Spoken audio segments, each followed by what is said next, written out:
বলেছিলাম পা ঠিক হলে সবার আগে পিৎজা বার্গে যাব, কিন্তু সঙ্গত কারণে কালকে পিৎজা বার্গ যেতে পারিনি। তাই চলে গিয়েছিলাম আমাদের ফেমাস শনির আকড়ার জয়নাল কাকার চপ খেতে।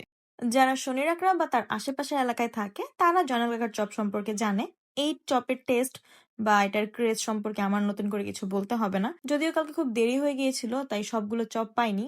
ভেবেছিলাম সবগুলো চপ ট্রাই করব, কিন্তু দেরি হয়ে যাওয়ার কারণে শুধুমাত্র চিকেন চপটা আর আলুর চপটাই নিতে পেরেছিলাম। আলুর চপটা যে এত বেশি গরম হবে আমি ভাবতে পারিনি, আমি ভাঙতে পারছিলাম না, আমার হাতে এত গরম লেগে যাচ্ছিল। তারপরে যে ভেঙে একটু চাটনিটা দিয়ে ট্রাই করলাম।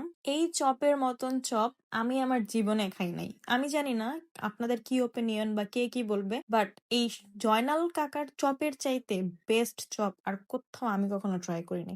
এমন না যে আমি পুরো বাংলাদেশের সব জায়গায় ট্রাই করছি, কিন্তু আমি যেখানে যেখানে ট্রাই করছি এত বেস্ট চপ কোথাও হয় না।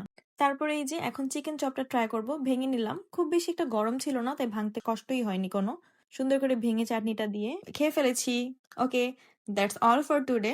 এরপরে শনির একটা আরো ঘুরবো, কজ আগে যখন ঘুরতাম তখন ফ্রেন্ডদের সাথে ঘুরতাম বা খাইতাম এই উদ্দেশ্যে ঘুরতাম, কিন্তু এখন তো নতুন উদ্দেশ্যে ঘুরবো, আপনাদের সবাইকে দেখানোর উদ্দেশ্যে ঘুরবো। তাই শনির একটা আমার ফেভারিট স্পট গুলো বা সব থেকে বেস্ট স্পট গুলো অবশ্যই আপনাদেরকে সামনে দেখাবো। Stay tune till then. Thank you.